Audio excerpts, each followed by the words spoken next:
हमारा स्थानीय प्रशासन अपनी जिम्मेदारी को निभा नहीं पाया, इस बात में कतई हमको आज कहने में संकोच नहीं है। माँ नर्मदा का सबसे महत्वपूर्ण किनारा ये ओंकार पर्वत है और यहाँ लोग शांति के लिए, आत्म कल्याण के लिए आते हैं, लेकिन मैं यहाँ देख रहा हूँ कि यहाँ शांति आधुनिक संसाधनों से बिगाड़ दी गई है। और यहाँ पर एक आवाज़ रहित और डीजल पेट्रोल छोड़ने वाली रहित एक इंजन हो, जिससे इनका रोटी रोजी भी चलता रहे और अपना स्वच्छता अभियान का जो उद्देश्य है वो भी पूरा होता रहे। सवाल बिल्कुल सही है, लेकिन प्रयास पूरा करेंगे कि हम यहाँ पर स्वच्छता में वापस पुनः अपना स्थान हासिल करेंगे और भारत सरकार से हम अपना पुरस्कार शासन की तरफ से कोई दबाव नहीं है, कोई जुर्माना नहीं है। मां नर्मदा को स्वच्छता रखने के लिए किसी प्रकार की कोई पाबंदी नहीं रखी गई। जागरूकता के आधार पे यात्रियों को रोकता है कि भैया गंदगी नहीं करना है, आपको साबुन नहीं लगाना है, आपको शैम्पू नहीं लगाना है, आपको अपने वस्त्र नर्मदा जी में नहीं छोड़ना है।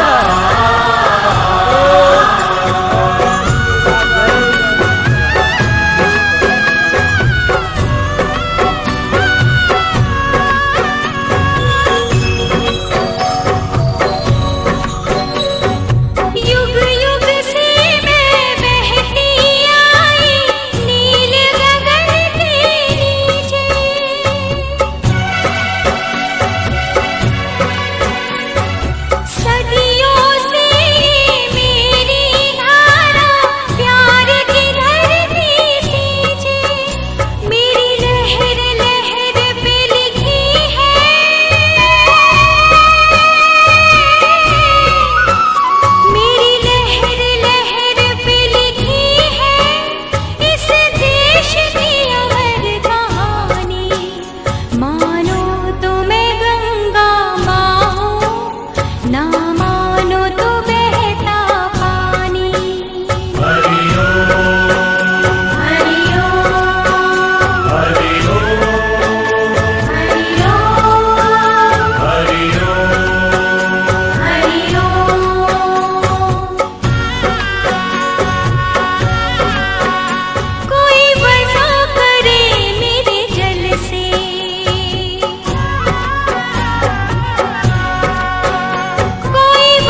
नर्मदे हर। अभी हम हमारे देश और मध्य प्रदेश की धार्मिक नगरी, पवित्र नगरी, विश्व प्रसिद्ध 12 ज्योतिर्लिंगों में से एक हमारी आस्था का केंद्र बाबा ओकार महाराज की नगरी में खड़े हैं और मध्य प्रदेश की जीवनदायिनी, हमारे जीवन का आधार, मध्य प्रदेश के विकास का आधार, जिसके बिना मध्य प्रदेश के विकास की कल्पना निराधार है, ऐसी मां नर्मदा के तट पर खड़े हैं।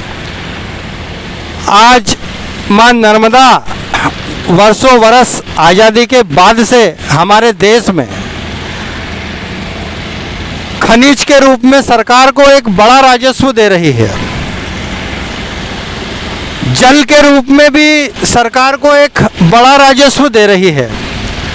मां नर्मदा के जल पर जो है इस तरह की बड़ी बड़ी बांध परियोजनाएं और बिजली परियोजनाएं जो है लगी हैं।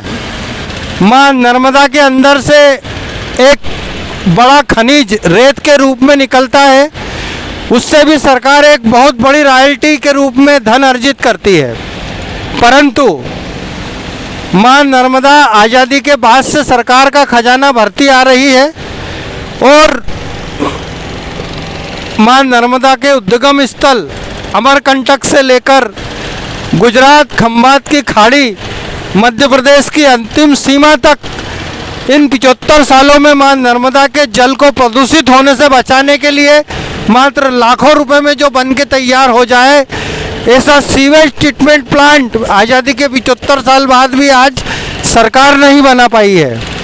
मां नर्मदा ने स्लीपर से चलने वाले लोगों को जेसीबी और ट्रैक्टर का मालिक बना दिया है। मेरा निवेदन है सरकार से कि मां नर्मदा के संरक्षण के लिए, मां नर्मदा के जल के संरक्षण के लिए, मां नर्मदा के जल से, मां नर्मदा के खनिज से जो भी राजस्व प्राप्त होता है उसका कम से कम 1% हिस्सा मां नर्मदा के संरक्षण के लिए वास्तविकता में बिना भ्रष्टाचार के निकाला जाए और वो 1% पैसा पूर्ण रूप से मां नर्मदा के जल के शुद्धिकरण के लिए, जहाँ जहाँ मां नर्मदा के जल में नगरों का, गांवों का दूषित पानी छोड़ा जा रहा है, उन क्षेत्रों में सीवेज के ट्रीटमेंट प्लांट अति शीघ्र बनाए जाए ताकि मां नर्मदा की पवित्रता, शुद्धता हमेशा बनी रहे।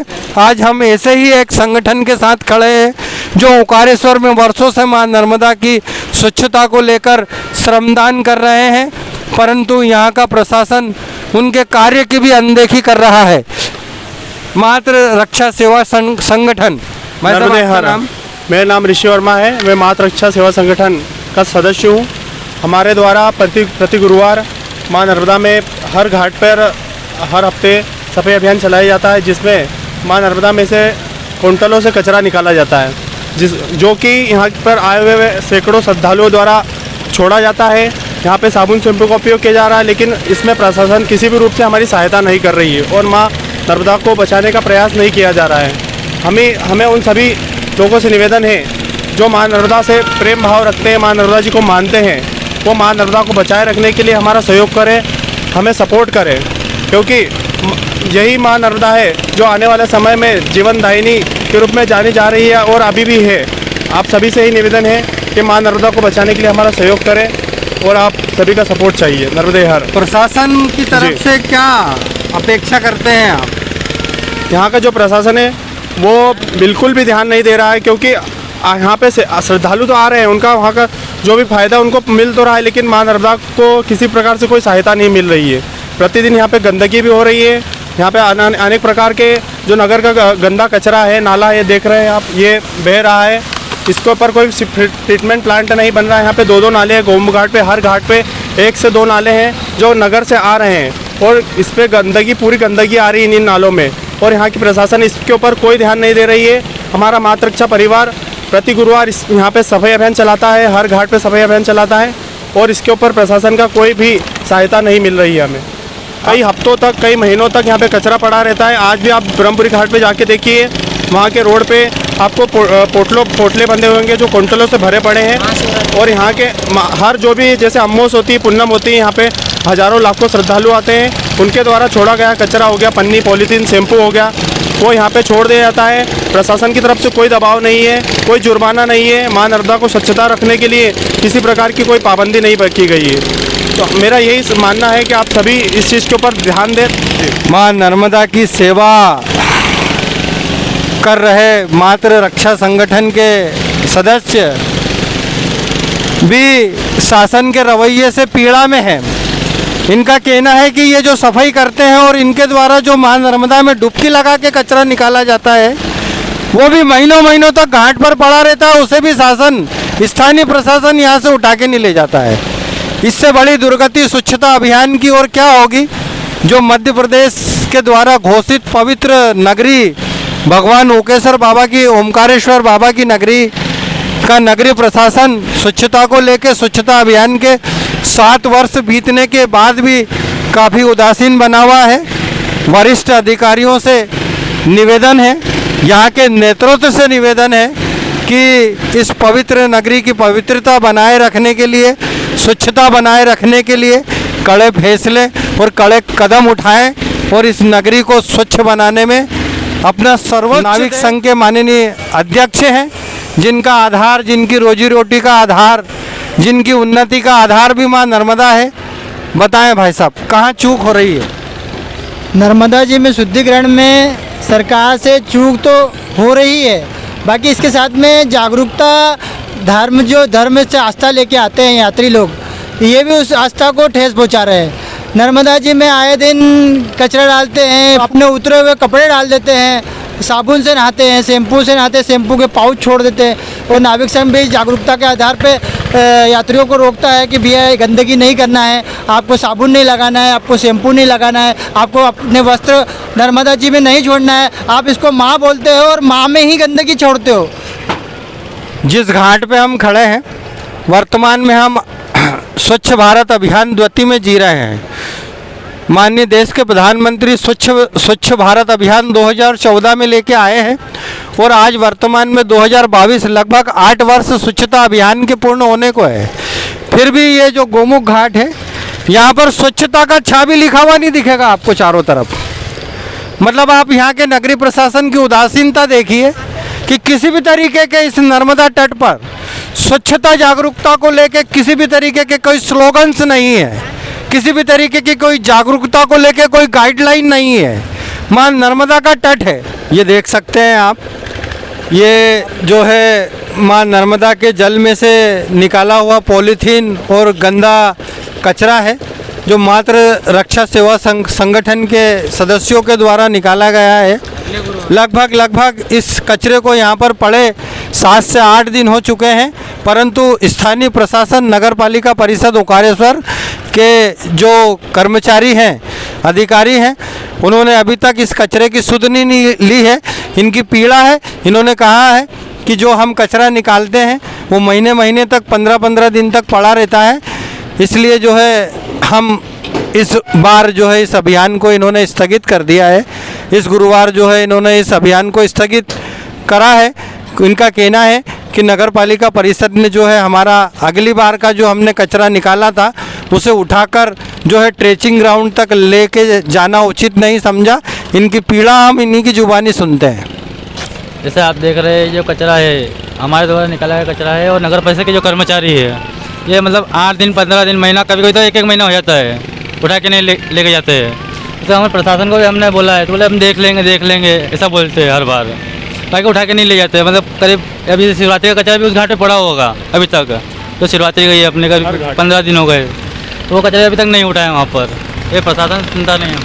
हमारे देश के प्रधानमंत्री माननीय मोदी जी ने देश में स्वच्छता के लिए एक बड़ा बजट 1.41 लाख करोड़ रुपए भी जो है स्वच्छता के लिए तय किया है और ग्रामीण क्षेत्र के लिए 40,000 का बड़ा बजट जो है ग्रामीण क्षेत्र के लिए दिया है।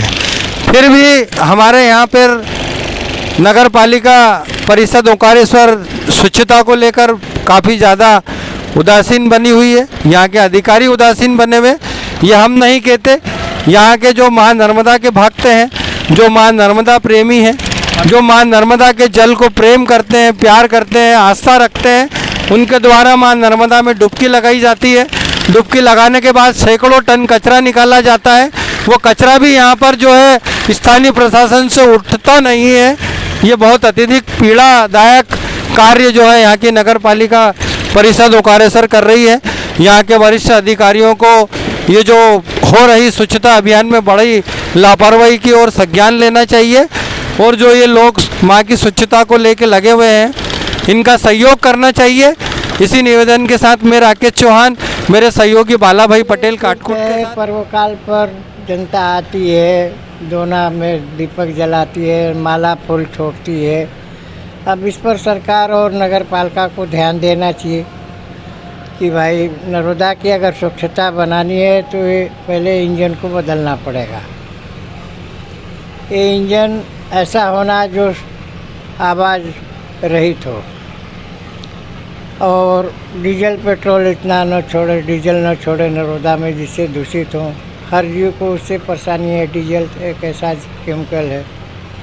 यही हमारा कहना है। बाकी और क्या, जो आने वाले भगत है उनको तो इतना आप लोग प्रचार करके सूचना दे ही रहे हैं कि भाई नर्मदा में नहीं दूषित, पर मेन नर्मदा का प्रदूषण ये इंजन है नाव की, और इससे नर्मदा क्या पूरा ओंकारेश्वर प्रदूषित है। ये आवाज़ होती है तो यहाँ किनारे बैठ कर के कोई शांति से कुछ कर नहीं सकता।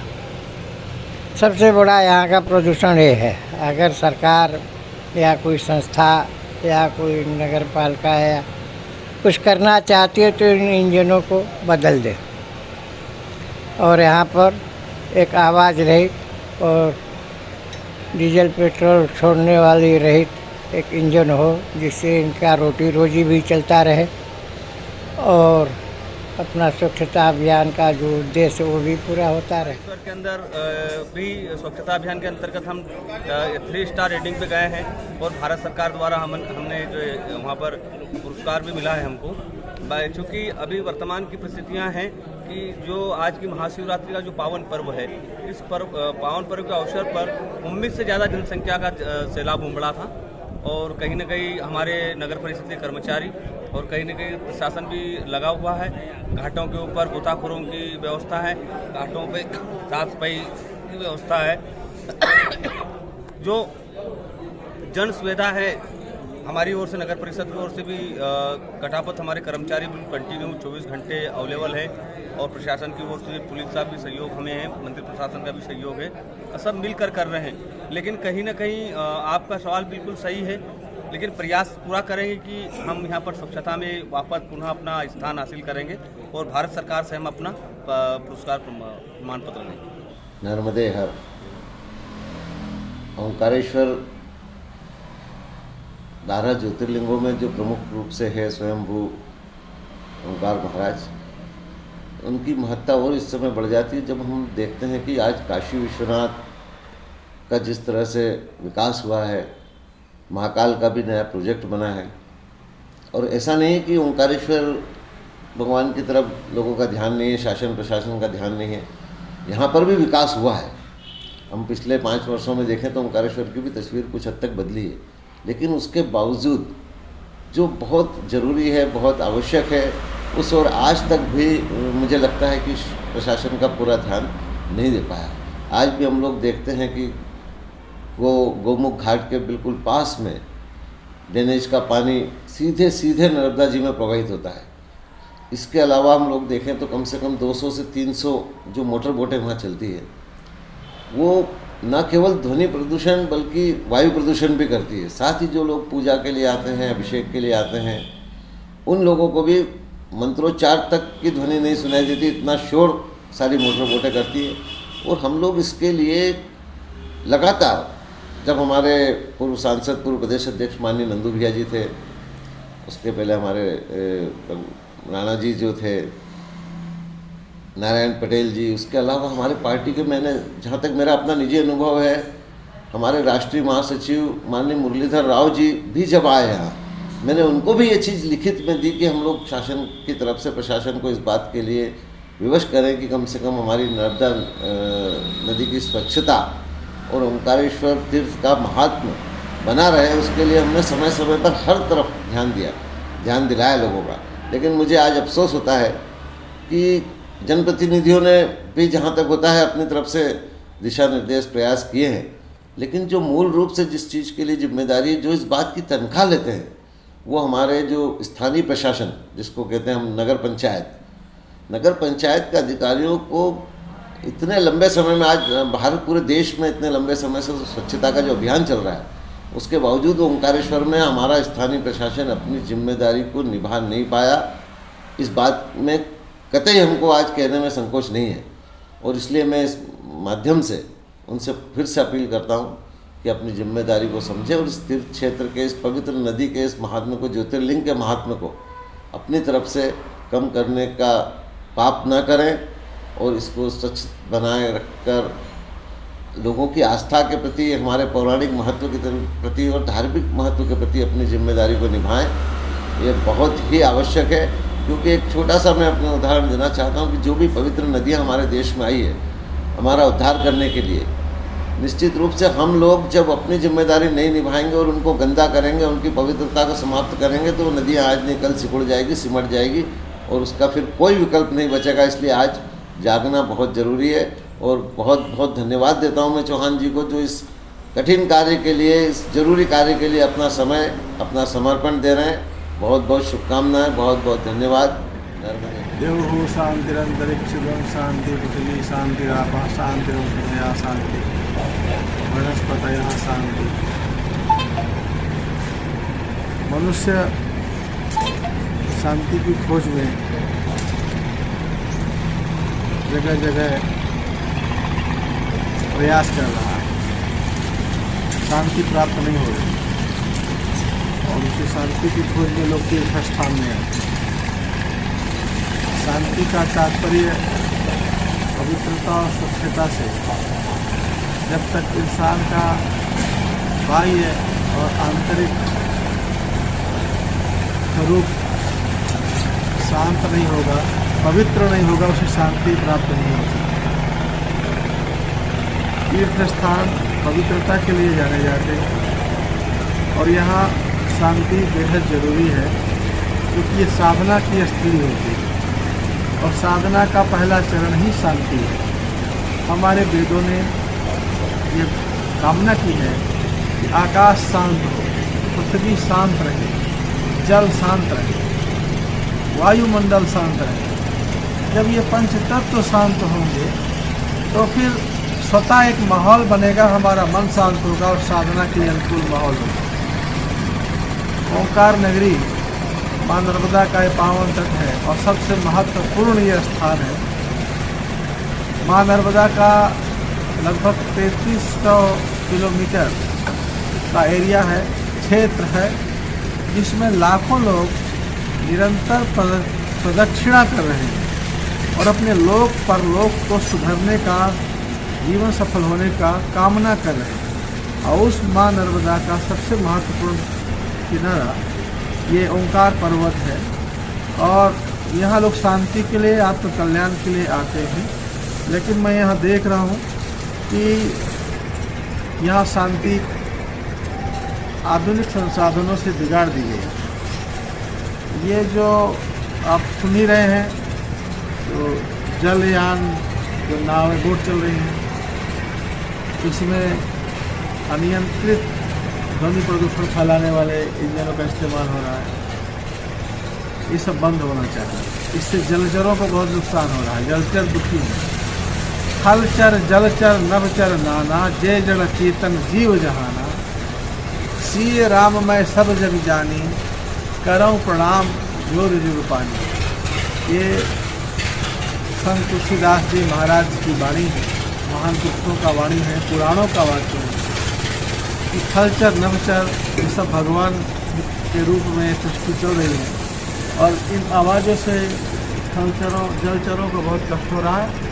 और जो नदी तट में साधक आ रहे हैं, श्रद्धालु आ रहे हैं, या सिद्ध लोग निवास कर रहे हैं, उनका भी मन विक्षेप कर रहा है। इसलिए मध्य प्रदेश सरकार से और संबंधित जो अथॉरिटी हैं उनसे मैं आग्रह करना चाहूँगा कि वो अपने शक्ति का इस्तेमाल करें और ये प्रदूषण बंद करें, अन्य कोई रास्ता निकालें जिससे यात्रियों को सहूलियत हो।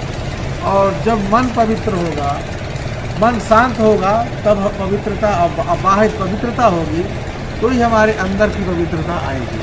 और जब बाह्य और अंदर दोनों पवित्र होंगे तो हमें प्रभु दर्शन करने में, सिद्धि प्राप्त करने में, या संसार के वो तमाम महान कार्य करने में, जिससे हम बहुत लोगों का कल्याण कर सकते हैं, हमारी साधना कामयाब होगी। मैं अभी यहाँ के महाराज स्वामी आप हैं, जो यहाँ के पीठाधीश्वर हैं। हम तो नर्मदा यात्रा के लिए आए हुए हैं और अभी महाराज के पास यहाँ से समापन करेंगे, इस परिक्रमा उठाए थे। तो पूरे नर्मदा क्षेत्र में ही ये शांतिमय माहौल होना चाहिए। और जगह जगह मैंने देखा है कि तमाम विध्वंसक मशीनें हैं जो नर्मदा जी के गर्भगृह को आच्छादित कर रही हैं। जल परी नाम से भी मशीन चलती हैं जो बालू निकालने के लिए, तमाम जलचरों का नाश हो रहा है उससे।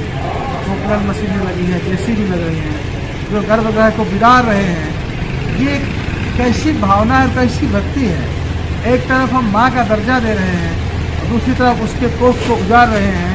ये बहुत अन्याय हो रहा है, ये तत्काल रुकना चाहिए। और ये माँ के तट के और गर्भगृह के स्वच्छता के लिए बेहद जरूरी है। स्वच्छ भारत का इरादा कर लिया हमने, देश से अपने ये वादा कर लिया हमने। स्वच्छ भारत का इरादा कर लिया हमने, देश से अपने ये वादा कर लिया हमने। स्वच्छ भारत